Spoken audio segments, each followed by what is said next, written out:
Page number 67 वरती जे वेगवेगळ्या प्रकारचे फायलम तिथून स्टार्ट होत आहेत हे की नाही, तर त्यामध्ये आपण पहिला फायलम स्टडी करतोय, that is the phylum Porifera. First phylum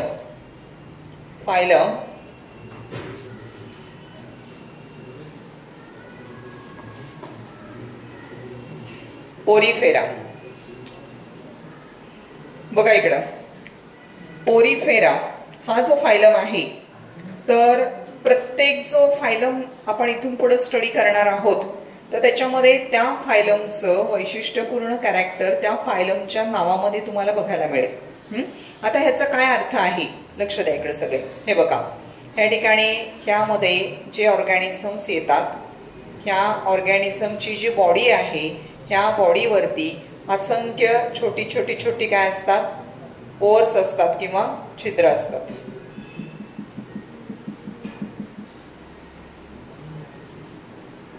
हे जे स्मॉल पोर्स आहेत all over the body, that are called as the ostia. आणि वरच्या साईडला इथं मोठं ओपनिंग असतं, that is called as the osculum. या फायलमचं नाव काय आहे, पोरीफेरा. Phylum Porifera. कॅरेक्टरिस्टिक्स लक्ष द्या इकडे सगळे. तर हे जे ॲनिमल्स आहेत, हे ॲनिमल्स कसे आहेत, तर ह्यांचा बॉडी प्लॅन एकदम सिम्पल असतो. सिम्पलेस्ट म्हटले. सिम्पलेस्ट म्हणजे काय, कुठल्या टाईपचा बॉडी प्लॅन ह्याच्यामध्ये असतो, तर फक्त सेल्स एकत्र येतात आणि त्याच्यापासून ही बॉडी तयार झालेली असते. इथं कुठल्याही प्रकारचा टिश्यू नाही आहे. टिश्यू नाही तर टिश्यू सिस्टीम ऑर्गन वगैरे असण्याचा प्रश्नच नाही आहे. म्हणजे फक्त सिम्पल सेल्स एकत्र येऊन बॉडी बनलेली असते. एकदम साधं सोपं असं हे स्ट्रक्चर इथं आपल्याला बघायला मिळतं. तर फायलम पोरीफेरा हे जे ॲनिमल्स आहेत, सिम्पलेस्ट बॉडी प्लॅन असणारे ॲनिमल्स आहेत. आणि ह्या ॲनिमल्सला काय म्हटलं जातं, this are called as the sponges. काय म्हणायचं त्यांना, स्पॉन्जेस म्हणायचं. Okay, so these animals they are known as the sponges. आता स्पॉन्जेस किंवा पोरीफेरा म्हणण्याचं कारण काय, मी सांगितलं तुम्हाला ऑलरेडी की pore bearing animals. Pore bearing animals. Pore bearing या शब्दाचा अर्थ काय, की बॉडीवरती असंख्य पोर्स असतात. पोर्स म्हणजे काय, छिद्र असतात. म्हणून याला काय नाव दिलंय, Porifera. Porifera that is the pore bearing animals. So पूर्ण शरीरावरती यांच्या छोटी ओपनिंग्ज असतात. आता दोन टाईपचे ओपनिंग्ज आहेत इथं. जे स्मॉल ओपनिंग्ज आहेत, ह्या स्मॉल ओपनिंग्सला काय म्हटलं जातं, ऑस्टिया म्हणायचं. काय म्हणायचं, ऑस्टिया.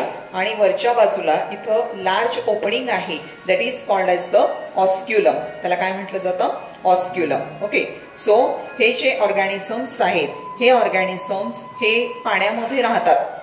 मुख्यत्वे करून कुठे राहतात, पाण्यामध्ये. म्हणजे ह्यांचं जे हॅबिटॅट आहे, हॅबिटॅट कसं आहे, aquatic. They show the aquatic habitat. Aquatic म्हणजे काय, पाण्यामध्ये वास्तव्य करणारे. मग सगळ्या प्रकारचं जे पाणी आहे, ह्या ऑर्गॅनिझमची जी बॉडी आहे, ह्याच्यावरती काय असतात, असंख्य पोर्स असतात. दोन टाईपचे पोर्स असतात सांगितलं मी तुम्हाला. कुठले, स्मॉल जे पोर्स आहेत त्याला ऑस्टिया म्हणायचं, आणि लार्ज पोर्स आहेत त्याला ऑस्क्युलम म्हणायचं. ठीक आहे. बॉडीमध्ये पाणी येण्यासाठी, बॉडीमधून पाणी बाहेर पडण्यासाठी त्या ठिकाणी हे पोर्स प्रेझेंट असतात.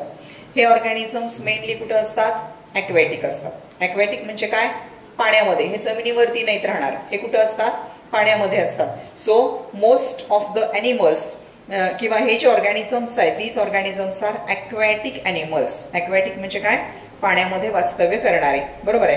ह्याच्यातले बरेचसे ऑर्गॅनिझम्स कसे असतात, तर मराईन वॉटरमध्ये राहतात. कुठे राहतात, मराईन वॉटरमध्ये. मराईन वॉटर म्हणजे कसलं पाणी, खारं पाणी, समुद्राचं पाणी. त्याला काय म्हणायचं, मराईन वॉटर म्हणायचं. तर काही ऑर्गॅनिझम कुठं राहतात, फ्रेश वॉटरमध्ये राहतात. Some are living in the fresh water. Fresh water म्हणजे गोड पाणी जे आहे, तळ्याचं पाणी असेल, नदीचं पाणी असेल, तर ह्याला काय म्हणायचं आहे, फ्रेश वॉटर म्हणायचं. म्हणजे बहुतांश ऑर्गॅनिझम हे मराईन वॉटरमध्ये राहतात, काही थोडे ऑर्गॅनिझम हे फ्रेश वॉटरमध्ये वास्तव्य करतात. बरोबर. त्यानंतर बघा, तुम्हाला आता मी काल सिमेट्रीचा प्रकार शिकवला होता, आठवतंय का बघा. ह्या ऑर्गॅनिझमच्या बॉडीला कुठली सिमेट्री आहे का सिमेट्री, सिमेट्री म्हणजे काय? Regularity in the arrangement of the body parts. याला तुम्ही दोन समान भागामध्ये कट करू शकता का? नाही. म्हणून याला काय म्हणायचं? असिमेट्रिकल. आपण जे जे मुद्दे शिकलो की नाही आत्ता, जे काही 5-6 पॉईंट शिकलो आपण, की त्या मुद्द्यांना धरून क्लासिफिकेशन केलेलं आहे. त्यामुळे ते सगळे पॉईंट्स तुम्हाला हे त्याच्या कॅरेक्टरिस्टिक्स मध्ये दिसणार आहेत. बरोबर. तर हे ऑर्गॅनिझम कसे आहेत? These R asymmetrical. असिमेट्रिकल म्हणजे काय? Body is not divided or cut into 2 equal parts. Body 2 समान भागामध्ये विभागली जात नाही. त्याला तुम्ही कसंही कट करून बघा, ह्या ऑर्गॅनिझमला तुम्ही 2 समान भागामध्ये डिवाइड करू शकत नाही. सो असिमेट्रिकल काय म्हणायचं त्यांना? असिमेट्रिकल म्हणायचं. त्यानंतर ह्या ऑर्गॅनिझमच्या बॉडीमध्ये एक स्पेशल टाईपच्या सेल्स असतात आणि ह्या ज्या सेल्स आहेत ह्या सेल्सना म्हणायचं आहे काय? Collar cells. काय म्हणायचं त्यांना? Collar cells. So these organisms they bear the special type of cells, they are called as the collar cells. त्याच्यानंतर बघा या ठिकाणी हे जे ऑर्गॅनिझम्स आहेत हे खडकांना चिकटलेले असतात. they get attached with the substratum. substratum म्हणजे काय? आधार. काही असेल मग त्या ठिकाणी ते काय राहतात? चिटकून राहतात. त्यामुळे तिथं कुठल्याही प्रकारची लोकोमोशन शो होत नाही. So they get attached with the substratum. attached with the substratum. कुठं अटॅच झालेले असतात? सबस्ट्रॅटम. सबस्ट्रॅटम म्हणजे काय? आधाराला चिकटलेले असतात. दगडांना खडकांना वगैरे असे चिटकून राहतात. त्यामुळे कुठल्याही प्रकारचं लोकोमोशन आपल्याला ह्यांच्यामध्ये बघायला मिळत नाही. सो म्हणून यांना काय म्हणायचं? दे are called as they do not show locomotion. These organisms they are called as the sedentary. काय शब्द आहे त्यांना? sedentary. sedentaryचा अर्थ काय? एका ठिकाणी स्थिर राहणारे. that are called as the sedentary. okay, so these organisms they are called as the sedentary organisms. आता बघा या ठिकाणी ही जी बॉडी आहे ह्या बॉडीला सपोर्ट करण्यासाठी बॉडीच्या आतमध्ये छोटे छोटे छोटे छोटे निडल लाईक स्ट्रक्चर्स असतात किंवा फायबर्स असतात आणि हे जे फायबर्स आहेत बॉडीला सपोर्ट करण्यासाठी ह्यांच्या बॉडीमध्ये विशिष्ट टाईपचे फायबर्स असतात आणि हे जे फायबर्स आहेत ह्या फायबर्सना म्हटलं जातं काय? Spongin fibres. काय म्हणायचं यांना? Spongin fibres to give support to the body. बॉडीला आधार देण्यासाठी ह्या ठिकाणी काय प्रेझेंट असतात? तर स्पॉन्जिन फायबर्स प्रेझेंट असतात किंवा त्याला स्पिक्युल्स असं देखील म्हटलं जातं. So body is supported by spongin fibres किंवा त्यालाच काय दुसरा शब्द आहे? स्पिक्युल्स. इथं जरा शब्द वेगवेगळे येत आहेत बघा. स्पिक्युल्स किंवा स्पॉन्जिन फायबर्स. आणि हे जे स्पिक्युल्स आहेत किंवा स्पॉन्जिन फायबर्स आहेत हे कशापासून बनलेले आहेत? तर कॅल्शियम कार्बोनेट. कशापासून बनलेले आहेत? कॅल्शियम कार्बोनेट किंवा त्या ठिकाणी silica. these spicules they are made up of calcium carbonate or silica. Okay. So हे जे स्पिक्युल्स आहेत की ज्याच्यामुळे बॉडीला सपोर्ट मिळतो तर ते त्या ठिकाणी आपल्याला बॉडीच्या आतमध्ये बघायला मिळतात. सो स्पॉन्जिन फायबर्स म्हणायचं त्यांना किंवा स्पिक्युल्स म्हणायचं. दे are made up of calcium carbonate and silica. त्यानंतर बघा हे जे ऑर्गॅनिझम्स आहेत हे काय खातात? तर पाण्यामध्ये जे छोटे छोटे छोटे ऑर्गॅनिझम्स असतात तर त्या छोट्या ऑर्गॅनिझमवरती हे जगतात. म्हणजे काय? these animals feed upon the small organisms taken in body along with water. तुम्हाला मी सांगितलं ह्यांच्या बॉडीवरती काय आहेत? ओपनिंग्स आहेत, छिद्र आहेत. बरोबर. त्यामुळं ह्या छिद्रांमधून त्या ठिकाणी पाणी जे आहे हे आतमध्ये येतं आणि बाहेर पडतं. ह्या ठिकाणी बॉडीवरती जे छोटे छोटे छोटे ओपनिंग्स आहेत ह्या ओपनिंग्सला आपण काय म्हणतो? ऑस्टिया म्हणतो. या ऑस्टियामधून लक्ष द्या इकडं, ऑस्टियामधून पाणी काय होतं? आतमध्ये एंटर होतं. ठीक आहे. भरपूर सारं पाणी आतमध्ये येणार आहे कारण ऑस्टिया जास्त आहेत. मग त्या छिद्रांमधून जे छोटे छोटे छोटे प्राणी आहेत पाण्यामध्ये ते पण त्या पाण्याबरोबर काय होतात? त्या ऑस्टियामधून आतमध्ये घुसतात आणि त्याचा वापर हे organism as a food material म्हणून करतात आणि पाणी जे आहे ते पाणी हे मोठ्या ओपनिंगमधून परत बाहेर पडतं. ऑस्टियामधून आत येतं, ऑस्क्युलममधून बाहेर पडतं. म्हणजे या पद्धतीनं या ठिकाणी ऑस्टियामधून पाणी आत येईल आणि ऑस्क्युलममधून काय होईल, बाहेर पडेल. लक्षात येते? म्हणजे पाणी आतमध्ये घेणं, पाण्यामध्ये जे काही जीवजंतू आलेले आहेत ते खाणं आणि पाणी बाहेर टाकणं, हे या ठिकाणी ऑर्गॅनिझम मध्ये आपल्याला बघायला मिळतं. आता बघा, ह्या ऑर्गॅनिझम मध्ये त्या ठिकाणी रिप्रोडक्शन जे आहे हे रिप्रोडक्शन वेगवेगळ्या पद्धतीनं होतं.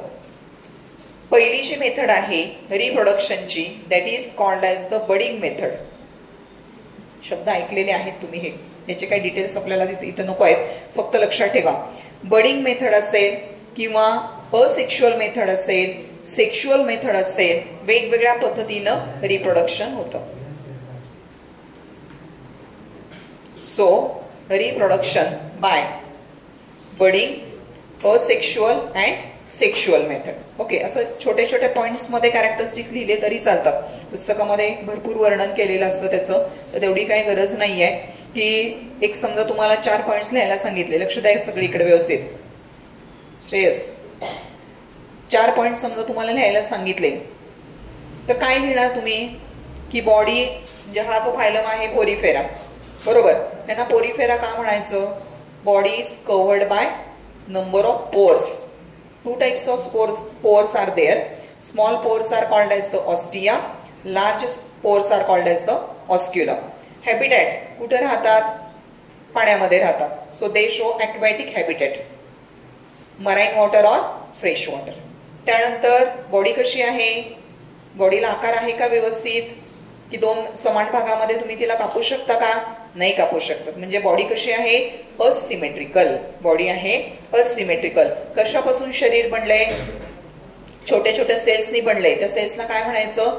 Collar cells. Body is made up of collar cells. त्यानंतर बॉडी ही आधाराला चिकटलेली असते. Body is attach with the substratum. So they do not show locomotion. Locomotion दाखवत नाहीत, म्हणून यांना काय म्हणायचं? सेडेंटरी. सेडेंटरीचा अर्थ काय? एका ठिकाणी स्थिर राहणारे, हालचाल न करणारे, त्यांना काय म्हणायचं? Sedentary. So they show the sedentary habitat. त्यानंतर त्या ठिकाणी बॉडीच्या आतमध्ये बॉडीला सपोर्ट करण्यासाठी एक स्पेशल टाईपचे फायबर्स असतात. त्या फायबर्सना काय म्हणायचं आहे? Spongin fibres. Body is supported by spongin fibres. Spongin fibres कशापासून बनलेले आहेत? कॅल्शियम कार्बोनेट और सिलिकापासून बनलेले आहेत, बरोबर. त्यानंतर रिप्रोडक्शन कशा पद्धतीनं होतं? आयदर बडिंग मेथड न होतं, असेक्शुअल मेथड न होतं किंवा सेक्शुअल मेथड न होतं. म्हणजे रिप्रोडक्शनच्या ह्या वेगवेगळ्या पद्धती आहेत. आणि ह्या ऑर्गॅनिझममध्ये रिजनरेशनची ॲबिलिटी असते. They have the good ability of regeneration. Regeneration म्हणजे काय? जर हा ऑर्गॅनिझम नंबर ऑफ पार्ट्समध्ये ब्रेक झाला, तुकडे झाले त्याचे, तर त्या प्रत्येक तुकड्यापासून नवीन ऑर्गॅनिझम तयार करण्याची क्षमता ह्या ऑर्गॅनिझम मध्ये असते. याला रिजनरेशन म्हणायचं. काय म्हणायचं याला? रिजनरेशन. आपण रिप्रोडक्शन मध्ये हा पॉइंट शिकवला होता, तुम्हाला आठवतंय का बघा? प्लानारियाचा पॉइंट आपण स्टडी केला होता.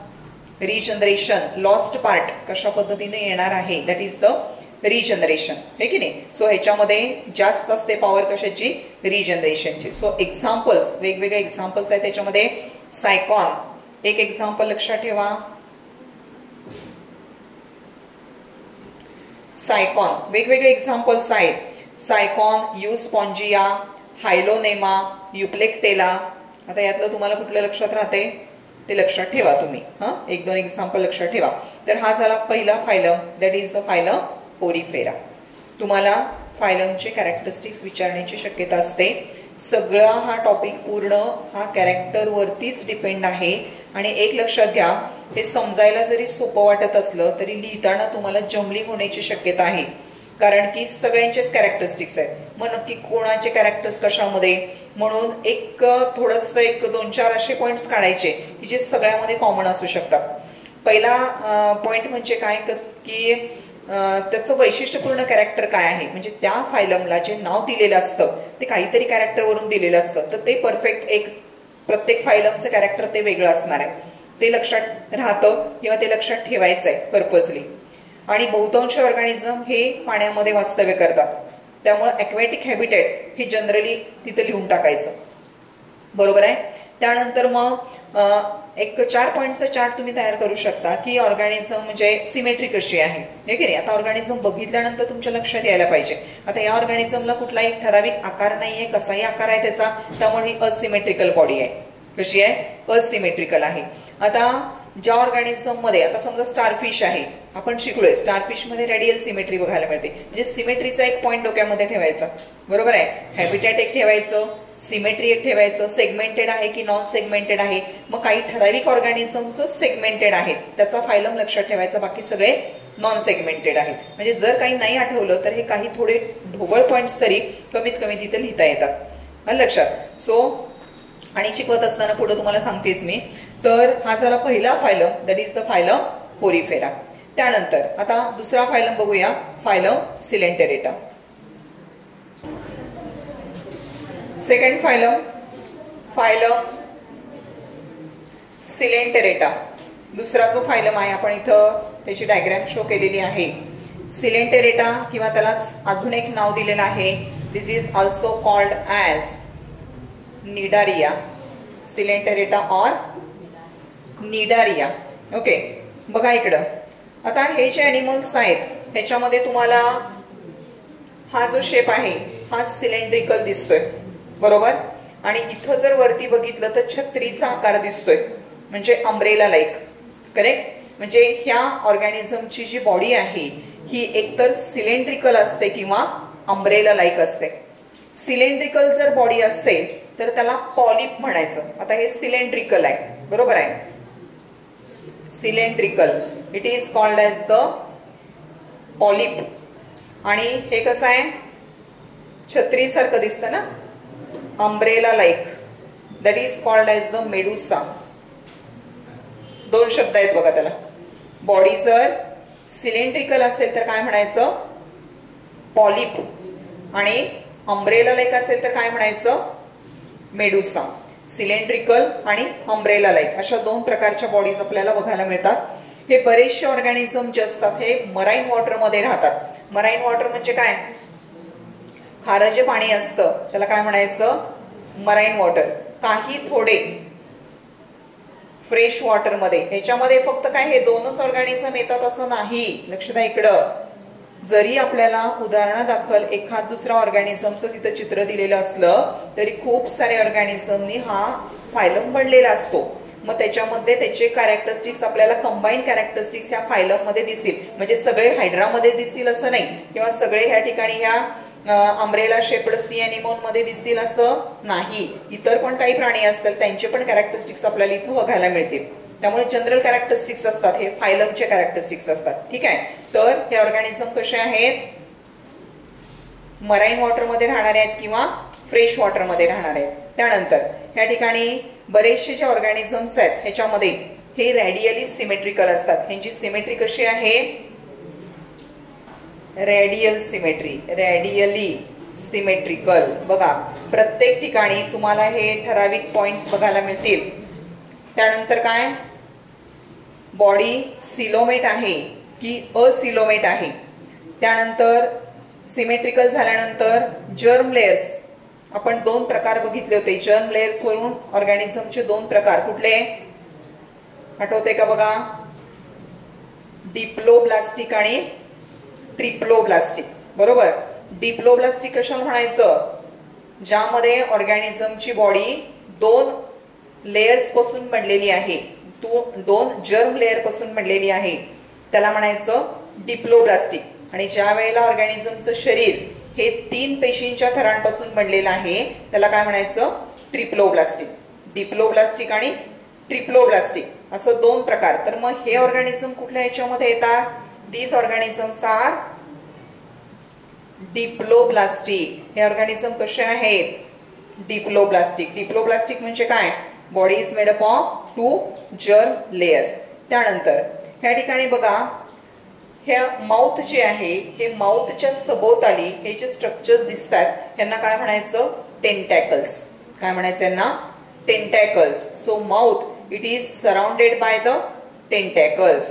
Mouth is surrounded by tentacles, हे टेंटॅकल्स एक विशिष्ट प्रकारच्या सेल्स पासून बनलेले असतात आणि हे जे सेल्स आहेत त्यांना म्हटलं जातं काय, तर निडोब्लास्ट सेल्स.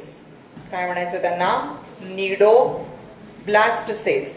निडो, इथं नाव बघा बरं, निडारिया, कारण त्यांच्यामध्ये कुठल्या टाईपच्या सेल्स आहेत, निडोब्लास्ट सेल्स आहेत. ह्या निडोब्लास्ट सेल्स एक विशिष्ट प्रकारच्या सेल्स असतात की ज्या सेल्स हे टॉक्झिन रिलीज करतात. ज्या वेळेला एखादा खाद्यपदार्थ त्याच्या कॉन्टॅक्टमध्ये येईल त्यावेळेला त्या ठिकाणी हे जे टॉक्झिन आहे त्या बॉडीमध्ये इंजेक्ट, ते पकडलं जातं. टेंटॅकलच्या सहाय्याने काय केलं जातं, समजा आता हे भक्ष्य आहे, ठीक आहे, आणि इथं हायड्राचे टेंटॅकल्स आहेत. तो हायड्रा काय करेल, ते भक्ष्य पकडेल, बरोबर. हे टेंटॅकल्स आहेत. ह्या टेंटॅकल्स मध्ये काय आहे, निडोब्लास्ट सेल्स आहेत. ह्या निडोब्लास्ट सेल्स काय करतात, टॉक्झिन सोडतात. ते जे पकडलेलं भक्ष्य आहे त्याच्या शरीरामध्ये काय सोडतात, टॉक्झिन सोडतात. टॉक्झिन सोडल्यामुळे ते पॅरालाइज होतं, ते हलू शकत नाही आणि मग नंतर काय करतात, ते फूड मटेरियल म्हणून त्याचा वापर करतात. म्हणजे अशा स्पेशल टाईपचे जे सेल्स आहेत which are present in the tentacles, they are called as the cnidoblast cells. यांना काय म्हणायचं आहे, निडोब्लास्ट सेल्स. कशामध्ये प्रेझेंट आहेत, या टेंटॅकल्स मध्ये प्रेझेंट आहेत. सो हे ऑर्गॅनिझम जे आहेत त्यांच्यामध्ये जे टेंटॅकल्स आहेत की जे माउथच्या सराउंडिंग आहेत, they are made up of the cnidoblast cells and these cnidoblast cells they are useful for injecting the toxin in the body of the prey. आता ह्या ठिकाणी हे अजून याचं काम काय, टेंटॅकल्सचं प्रोटेक्शन.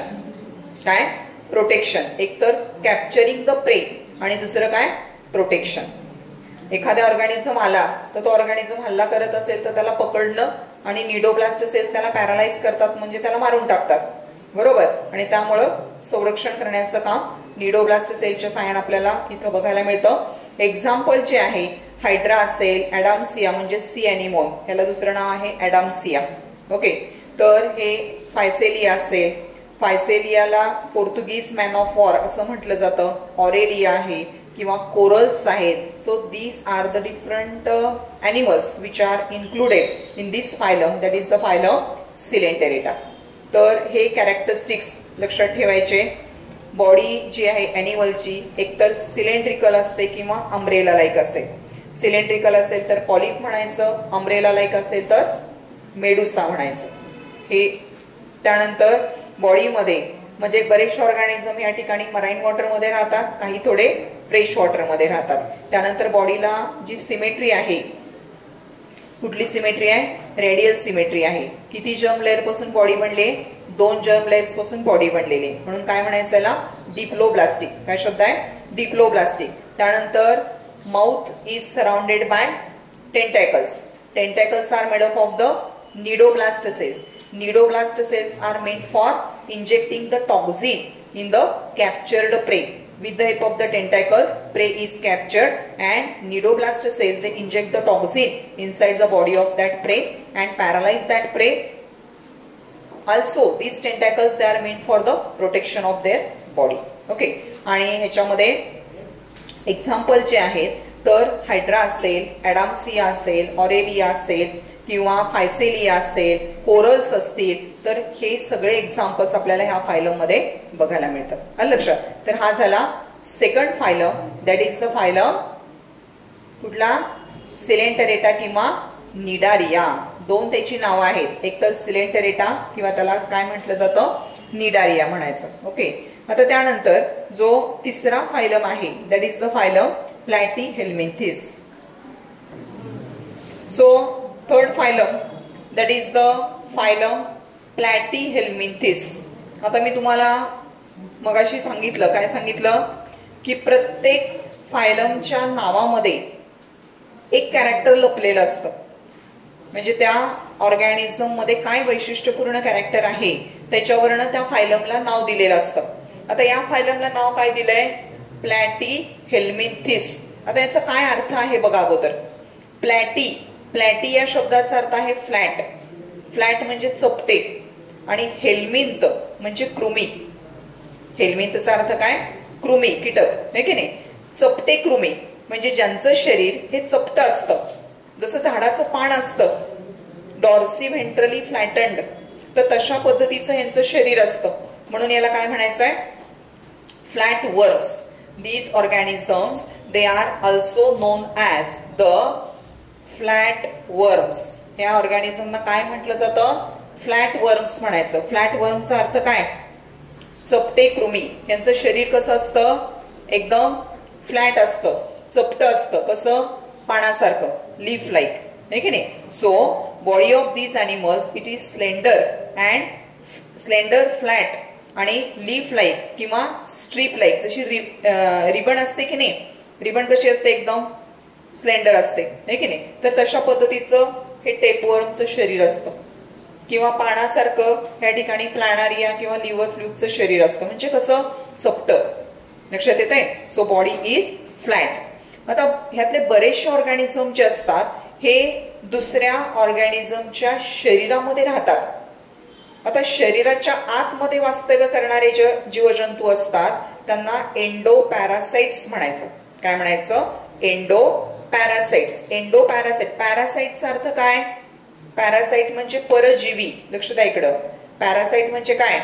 परजीवी. परजीवीचे दोन प्रकार असतात, शरीराच्या आतमध्ये वाढणारे आणि शरीराच्या वरती वाढणारे. शरीराच्या आतमध्ये जे राहतात त्यांना एंडो पॅरासाइट्स म्हणायचं आणि शरीराच्या वरती जे राहतात त्यांना एक्टो पॅरासाइट्स म्हणायचं. काही उदाहरणं सांगते, मग तुमच्या लक्षात येते का बघा. या ठिकाणी आता एक्टो पॅरासाइट मध्ये डास, पिसवा, गोचीड ह्यासारखे जे आहेत की जे शरीराच्या वरून रक्त शोषून घेतात, आहे की नाही, त्यांना काय म्हणायचं? Ecto parasite. आणि एंडो म्हणजे काय? शरीराच्या आतमध्ये राहणारे. मग लिव्हर फ्लूक असेल, बकरीच्या लिव्हरमध्ये राहतो. शीप असते ना, मेंढी, तर त्याच्या लिव्हरमध्ये वास्तव्य करतो म्हणून त्याला लिव्हर फ्लूक असं नाव दिलेलं आहे. त्याच्यानंतर त्या ठिकाणी जंत असतात बघा. जंत सगळ्या टाईपच्या ॲनिमल्समध्ये जंत होतात, पोटामध्ये राहतात, म्हणजे एंडो पॅरासाइट. दोन प्रकार लक्षात आले पॅरासाइटचे. एक म्हणजे एक्टो पॅरासाइट आणि दुसरं एंडो पॅरासाइट. एक्टो पॅरासाइट बॉडीच्या वरती म्हणजे वरून रक्त शोषून घेणारे आणि एंडो पॅरासाइट म्हणजे शरीराच्या आतमध्ये राहतात आणि आतमध्येच वाढतात, त्यांना एंडो पॅरासाइट म्हणायचं. मग हे जे ऑर्गॅनिझम आहेत हे ऑर्गॅनिझम कसे आहेत? बरेचसे यातले ऑर्गॅनिझम कसे आहेत? Endo parasites. कसे आहेत? Endo parasite. एंडो पॅरासाइट म्हणजे काय सांगितलं? शरीराच्या आतमध्ये राहणारे. They are called as the endoparasites. Okay. त्यानंतर बघा या ठिकाणी काही ऑर्गॅनिझम हे फ्री लिव्हिंग आणि ॲक्वॅटिक असतात. काही ऑर्गॅनिझम यातले कुठे राहतात? पाण्यामध्ये राहतात, एकटेच राहतात, म्हणजे ते काही पॅरासाइट म्हणून जगत नाहीत. म्हणजे most of the organisms they are free living and aquatic. बरेचसे ऑर्गॅनिझम कसे आहेत? फ्री लिव्हिंग आहेत आणि ॲक्वॅटिक आहेत. बरोबर. फ्री लिव्हिंग म्हणजे काय? मोकळे राहणारे. आणि ॲक्वॅटिक म्हणजे काय? पाण्यामध्ये वास्तव्य करणारे. They are called as the aquatic. त्यानंतर काही जे ऑर्गॅनिझम्स आहेत त्याच्यामध्ये म्हणजे बहुतांश ऑर्गॅनिझम हे फ्री लिव्हिंग असतात, काही ऑर्गॅनिझम हे पाण्यामध्ये राहणारे, काही ऑर्गॅनिझम एंडो पॅरासाइट्स असतात. असं वेगवेगळं त्यांचं काय आहे? हॅबिटॅट आहे. त्यानंतर बघा हे ऑर्गॅनिझम जे आहेत हे असिलोमेट या गटामध्ये येतात. असिलोमेट अर्थ काय? Body cavity is absent. Body cavity is absent म्हणजे ह्याच्यामध्ये कुठल्याही प्रकारची बॉडी कॅव्हिटी असत नाही. They are called as the acoelomate. So यामध्ये असिलोमेट आणि ऑर्गॅनिझम जे आहेत ह्याच्यामध्ये सिमेट्री कुठली आहे? Bilateral symmetry. Bilaterally symmetrical. Bilateral symmetry म्हणजे काय? हे बघा, ह्याला तुम्ही कट केला तर दोन समान भागामध्ये कट होतो. ह्याला तुम्ही कट केला, दोन समान भागामध्ये कट होतो. कसा? उभा कापला तर दोन इक्वल पार्ट्स होतात. याला काय म्हणतो आपण? Bilateral symmetry. तर या ऑर्गॅनिझम मध्ये सिमेट्रीचा प्रकार कुठला आहे? Bilateral symmetry. So these organisms they are bilaterally symmetrical. Bilateral symmetry येते. त्यानंतर या ऑर्गॅनिझमचं शरीर हे पेशींच्या 3 थरांपासून बनलेलं आहे. मग काय लिहू आता? कुठल्या टाईप मध्ये येणार? डिप्लो की ट्रिप्लो? ट्रिप्लोब्लास्टिक. बरोबर. So this organism they are triploblastic. हे ऑर्गॅनिझम कसे आहेत? ट्रिप्लोब्लास्टिक आहे. ट्रिप्लोब्लास्टिकचा अर्थ काय? Body is made up of 3 germ layers. Body is made up of 3 germ layers, that is called as the triploblastic. काय म्हणायचं त्याला? ट्रिप्लोब्लास्टिक म्हणायचं. त्याच्यानंतर ह्या ठिकाणी बघा, हे ऑर्गॅनिझम जे आहेत, आता इथे एक नवीन शब्द मी सांगणार आहे तुम्हाला. हे ऑर्गॅनिझम हर्मॅफ्रोडाइट असतात. आता काय आहे हे हर्मॅफ्रोडाइट? हर्मॅफ्रोडाइट सगळ्यांनी व्यवस्थित लक्ष द्या इकडं. हर्मॅफ्रोडाइट म्हणजे काय? तर मेल आणि फिमेल सेपरेट नसतं यांच्यामध्ये. तर मेल सेक्स ऑर्गन आणि फिमेल सेक्स ऑर्गन दोन्हीही एकाच प्राण्यामध्ये आपल्याला बघायला मिळतं. त्याला काय म्हणायचं? Hermaphrodite. So male and female sex organs they are present in one and same organism. एकाच ऑर्गॅनिझम मध्ये मेल रिप्रोडक्टिव्ह सिस्टीम पण असेल आणि फिमेल रिप्रोडक्टिव्ह सिस्टीम पण असेल. अशा टाईपच्या ऑर्गॅनिझमना काय म्हणायचं आहे? हर्मॅफ्रोडाइट म्हणायचं. ओके. तर याच्यामध्ये एक्झाम्पल्स आपण इथं लिहिलेले आहेत. प्लॅनारिया असेल, लिव्हर फ्लूक असेल, टेपवर्म असेल. These are the examples of phylum Platyhelminthes. हे काय आहेत? प्लॅटीहेल्मिन्थिसचे एक्झाम्पल्स आहेत. So this is about the third phylum, that is called as the phylum Platyhelminthes.